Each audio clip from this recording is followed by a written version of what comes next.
Зима близко, а ремонты на некоторых казахстанских ТЭЦ начались либо с опозданием или вовсе не идут, как, например, в Темиртау. И вроде бы контроль за исполнением ремонтных работ ведут все, от акиматов до Минэнерго. Но рычагов давления на частных владельцев у госорганов нет. Зимой, когда случилась авария на теплотрассе в Рудном, глава государства заявил, что так долго продолжаться не может. Изношенность сетей очень высокая – 70-80%, в некоторых местах до 90%. Как же дела обстоят в середине лета, когда до начала отопительного сезона осталось совсем немного? Об этом в репортаже «Контроля поручений».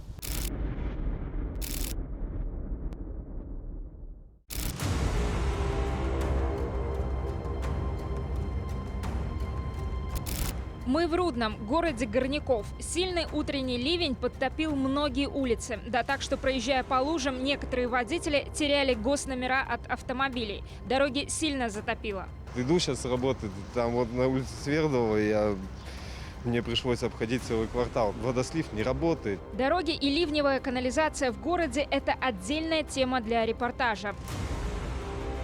Мы же здесь для того, чтобы узнать, как в Рудном ремонтируют теплосети. В январе здесь произошла авария на теплотрассе. В замерзающий город тогда приехал президент. Я специально приехал после появления сообщения о том, что прорвало трубу. Только что дал поручение правительству, естественно, акиму области и города заниматься этими вопросами. Власти Рудного и занялись. Перерыли весь город для замены магистральных труб. Что произошло зимой? Авария, которая произошла на магистральных сетей, именно на этой улице у нас было 12 аварий. Это достаточно много, и при устранении аварии мы увидели, что трубопровод находится в неудовлетворительном состоянии. А его до этого не ремонтировали? Ремонты проводились, но в данном случае на этом участке у нас подвержен затапливаемости. Каждый год мы проводим ревизию, но то, что у нас именно в земле, не всегда получается проводить комплексно, не всегда получается всю трассу проверить. Мы приехали на самый сложный участок – улицу Горняков. Здесь зимой не успевали латать теплотрассу. За зиму произошло 12 прорывов. Правда, у местных жителей своя версия навалившихся коммунальных бед. Фирма-то, которая делает, видите, там все в воде. Я считаю, самая плохая. Вот те, которые там дальше, еще дальше, они уже заровняли все, понимаете? То есть у вас качество подрядчиков не устраивает? Конечно. Очень долго они делают, понимаете? Были аварии, потому что они проложили трубы старые. Они простояли 8 лет. И все. Но теперь ставят новые трубы. К нашему приезду глава коммунального предприятия подготовился основательно. Вот на стенде детальный план по ремонту тепловых сетей в Рудном. Город действительно перекопан, да, весь? Это вот какая-то центральная улица, да, наверное? Да, здесь центр города, улица Горняков, пересечение улицы Мира. Мы сюда приехали, там, где и была авария. Здесь у нас работы уже подходят к концу, и я думаю, что в июле мы полностью работу здесь закончим. Вы президенту вот здесь, да, показываете? У нас вот, про которую я говорю, плеть перекинута через эту улицу, через улицу Мира. Получается, вот вся улица... Вся улица полностью до конца. Здесь порядка 2 километров. Она идет еще от Парковой. Сейчас мы стенд поставим. Какой риск повторения ситуации, которая была зимой? Риск существует, его избежать невозможно, но для этого сейчас и проводится... Геннадий Павлович, вы сюда поставьте. Для этого сейчас все работы как раз проводятся, для того, чтобы эти риски избежать, минимизировать все эти риски. Вы для нас стенд, да, подготовили? Да, хотел показать именно то, что у нас город попадает. Полгорода мы раскапываем. Вы прям решили нам детально, да? Встречают как президента. Президент был прямо на этом месте. Вот здесь, если обратить внимание, все, что у нас выделено желтым цветом, мы сейчас с вами находимся на улице Мира Горняков. Это то, что один из самых сложных участков? Да, один из самых сложных участков. И именно здесь у нас было много аварий. Вот видите, кружочки, это все аварии, которые у нас были. Вот мы меняем по ЧС, меняем от Ленина до улицы Строительной. В этом году что мы хотим сделать? Полностью по ЧС от Ленина до Строительной мы полностью меняем участок. Меняем 2 участка на Ленина. Меняем 1 участок на Корчагина. Меняем на Корчагина 2-й участок. И Сандельгайла. На сегодняшний день износ вот именно сетей теплоснабжения города Рудного составляет 88%.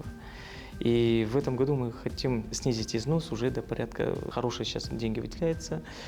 И там 67-68%. После ремонтных работ будет ли поднят вопрос о поднятии тарифа? Поднятие тарифа. Такой вопрос, знаете, он, честно, такой вопрос очень скользкий вопрос. Почему? Потому что выделять мастерства это за счет же бюджета же ремонтируется. Если бы это за счет было бы предприятия, тогда, конечно, безусловно, вопрос тарифа был бы. А здесь за счет бюджета мы это делаем, так что здесь вот именно в плане выделения средств и то, что реконструкция проводится, тариф не будет подниматься. Сейчас на ремонты тем более 6,7 миллиардов тенге выделено в этом году. Это 6,7 на Рудный, да? Да. И на ремонт тепловых сетей. Да, в этом году, получается, нам дали на 18 миллиардов тенге. Из них 4,3 миллиарда тенге это на теплоисточники, а 13,7 миллиардов тенге это на тепловые сети. Рудно мы прямо хотим так прямо отточить, сделать большую работу. Впрочем, не все в Рудном разделяют оптимистичный настрой городских властей. Зимой как у вас в квартире было? В этом году холодно было, да. Ну, так здесь авария за аварией была.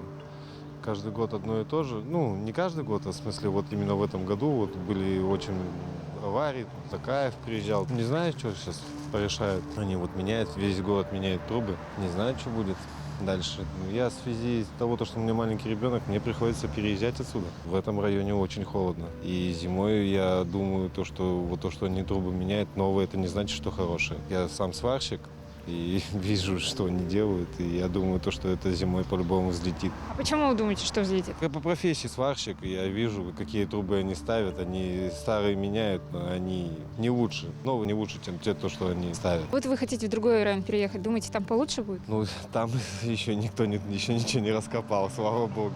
Когда мы говорим уровень готовности к отопительному сезону, вот как вы сейчас оцениваете? Ну, по городу и, в частности, и в Рудном.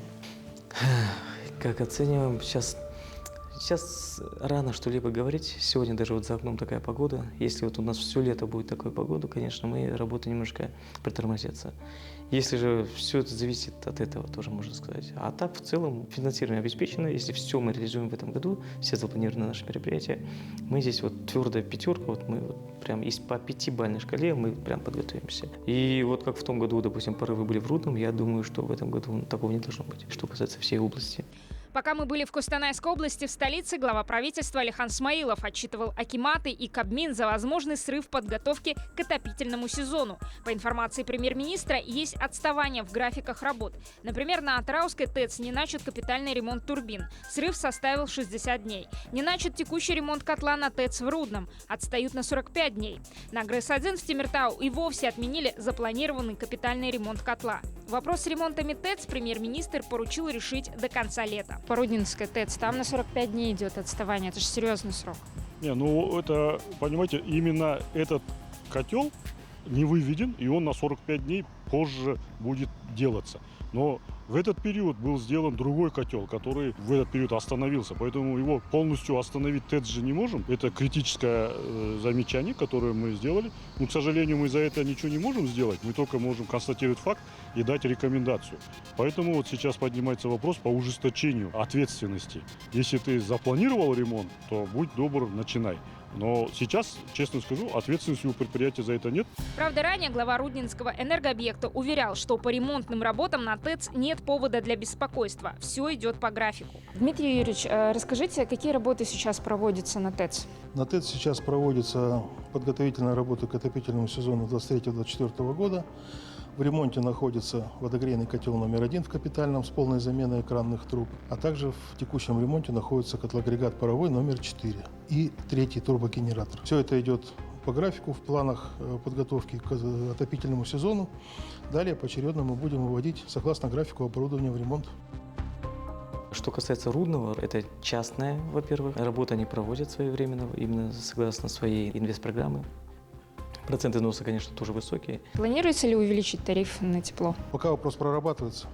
Оценку делаем по финансовую и различную другую. Сколько средств потребуется для ремонта? Для ремонта потребуется порядка 2,6 миллиарда тенге.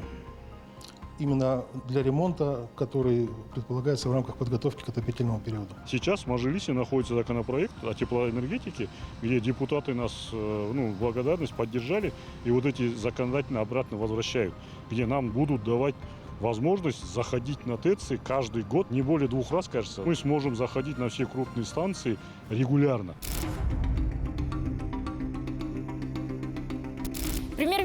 Алихан Смаилов подверг критике работу Минэнерго, акиматов и энергообъектов и пригрозил кадровыми решениями. Уровень подготовки к отопительному сезону премьер назвал неудовлетворительным. Запаздывание сроков ремонта многих объектов от месяца до 45 дней. Низкими темпами ведется и ремонт тепловых сетей. Все это происходит из-за отсутствия координации между уполномоченным органом и акиматами. Другими словами, заместители министров и акимов должны выходить из кабинетов и следить за ситуацией на энергообъектах.